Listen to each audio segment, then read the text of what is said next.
ओम गणेशाय नमः। नमस्कार, मैं अविनाश सिंह। आज हम बात कर रहे हैं कुछ योग की, अच्छे और बुरे दोनों की, जो कि आपके जीवन में बहुत महत्वपूर्ण होते हैं। यदि आपकी कुंडली में ऐसे योग बन रहे हैं तो ये मान के चलिए, या तो यह शुभ योग होगा या अशुभ होगा। दोनों ही योग जानने योग हैं, बहुत सरल है। बनेंगे कुंडली में तो आप चेक करिए, यदि आपकी कुंडली में हैं तो मानकर चलिए कि आप खुशकिस्मत हैं, या तो बहुत बदकिस्मत हैं। दोनों ही चीज़ें हैं। पहला कौन सा योग है आपका? पहला मैं अशुभ योग बता देता हूँ, जिसे आप सर्प योग कह सकते हैं। सर्प योग, काल सर्प योग नहीं है यह, ठीक है। काल सर्प अलग ही है, हालांकि वो ज्योतिष की किताबों में नहीं है, अपना ही माना हुआ है। लेकिन सर्प योग के आधार पर ही काल सर्प योग कुछ बाद के ज्योतिषियों ने बनाया है। तो हम सर्प योग की बात कर रहे हैं। इसमें आपको चौथे, सातवें और 10वें इन भावों को देखना है। केंद्र के भावों को।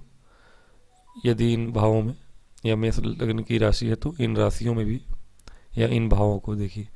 लगातार 3 नज़दीक के जो ग्रह केंद्र हैं, इन तीनों केंद्रों में यदि आपके पापे ग्रह बैठे हों, अर्थात शनि, मंगल और सूर्य, ये ग्रहों की बात हो रही है, राहु केतु की बात नहीं हो रही यहाँ पर।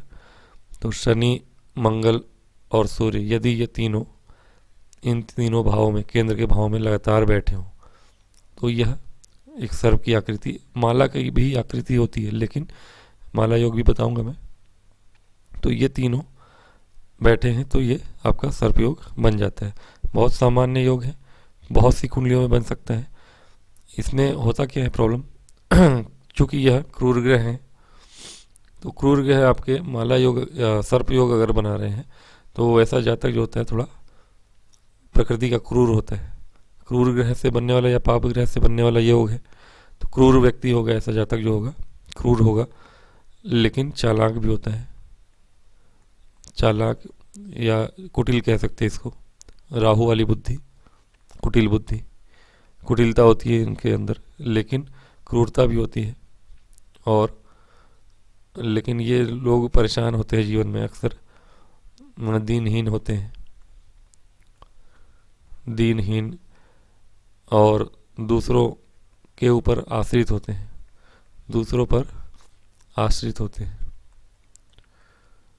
एक सेकेंड, मैं कलर चेंज करता हूँ। इस कलर में कुछ विशेष समझ में तो नहीं आ रहा मुझे। तो ये जो चौथा, सातवां और 10वां भाव है आपका, इन तीनों भावों में आपके क्रूर ग्रह बैठे हों या पाप ग्रह बैठे हों, शनि, मंगल, सूर्य टाइप के तीनों ही भावों में एक लगातार, तो यह सर्प योग बन जाएगा।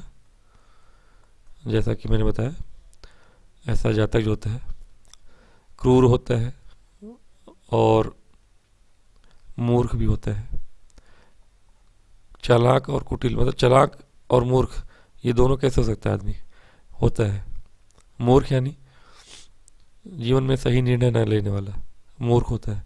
चालाक मतलब बहुत जल्दी चीज़ों को भांप लेता है, समझ जाता है, लेकिन कुटिलता होती है इसके अंदर, कुटिलता वाली बुद्धि है ना।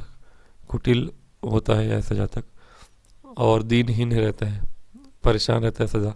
कभी जीवन में अच्छा समय आया, कभी अपनी मूर्खता से उस समय का सदुपयोग न करके अपनी मूर्खता में ही समय बर्बाद कर देता है।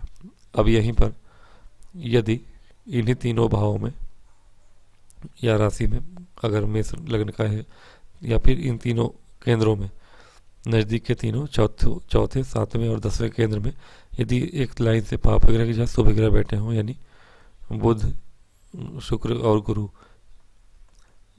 अपोजिट हो सकते हैं, कुछ भी हो सकता है, मतलब इन तीनों में ये 3 शुभ ग्रह बैठे हों, तो ये फिर आपका माला योग बनाता है। मैंने माला योग के ऊपर एक विशेष पूरा डेडिकेटेड वीडियो बना रखा है। मालिका योग है एक्चुअली, जो कि हर भाव से बनता है, 7 ग्रहों से बनता है वो। ये 3 ग्रहों की माला योग वाली बात है, ये अलग है, वो अलग है, ठीक है। तो इसमें क्या करना है आपको, इसमें आपको चेक करना है कि ये तीनों भाव आपके शुभ भाव से, ये तीनों केंद्र जो है ना, केंद्र भाव महत्वपूर्ण है, विष्णु भाव है या लक्ष्मी भाव है, त्रिकोण। तो कहीं ना कहीं केंद्र भाव में यदि आपके अच्छे शुभ ग्रह बैठे हैं तीनों, तो माला योग का निर्माण होता है। ऐसा जातक जो होता है सारे सुख संपदा से संपन्न होता है, सारे ऐश्वर्य वैभव प्राप्त होते हैं ऐसे जातक को, इनके तीनों लगातार के केंद्र में शुभ ग्रह बैठे हों।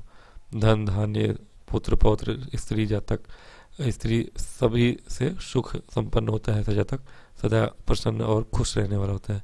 तो आप अपनी कुंडली चेक करिए, लग्न कुंडली देखिए, चंद्र कुंडली अगर मजबूत है तो चंद्र कुंडली में भी ऐसा योग बन रहा है तो वो भी अपना फल अवश्य देता है। दोनों ही देखिए, ऐसा नहीं है कि मैंने बताया है कि चंद्र कुंडली मायने नहीं रखता, मायने रखता है, बहुत मायने रखता है। वह कब देखना है आपको, सालाना या 2-4 महीने का प्रेडिक्शन, जब हम गोचर का अपना आज का फ्यूचर देख रहे हैं उसके हिसाब से मैं बोलता हूँ कि लग्न से देखिए, चंद्र कुंडली से 1 या 2 दिन का प्रेडिक्शन या हफ्ते भर का प्रेडिक्शन देखा करिए। लेकिन यदि अपने पूरे जीवन की कुंडली देख रहे हैं आप, तो सूर्य की कुंडली, चंद्र कुंडली, लग्न कुंडली सारा देखिए, जब आपका जन्म हुआ उस समय के, अभी के गोचर के हिसाब से आज के स्थिति में आपके साथ क्या होने वाला है क्या नहीं, उसके लिए आप लग्न कुंडली विशेष प्रेफर करें। डेली बेसिस के लिए चंद्र कुंडली से राशिफल देखा करें, ये चीज़ें हैं। तो माला योग जो है, माला योग भी बहुत शुभ योग है। शुभ ग्रह ये तीनों में लगातार बैठो तो माला योग बनता है, अशुभ ग्रह बैठे हो तो सर्प योग बनता है। बस इतनी सी बात है, बहुत छोटा सा सरल सा योग है। चेक करिए, यदि आपकी कुंडली में बन रहा है तो आपके अच्छे और बुरे दोनों का मैंने बता दिया। तो आज के इस वीडियो में इतना ही, मैं फिर अगले वीडियो में फिर से मिलूँगा। तब तक के लिए नमस्कार। लाइक करें वीडियो को, सब्सक्राइब करें कृपया, यही निवेदन है। नमस्कार।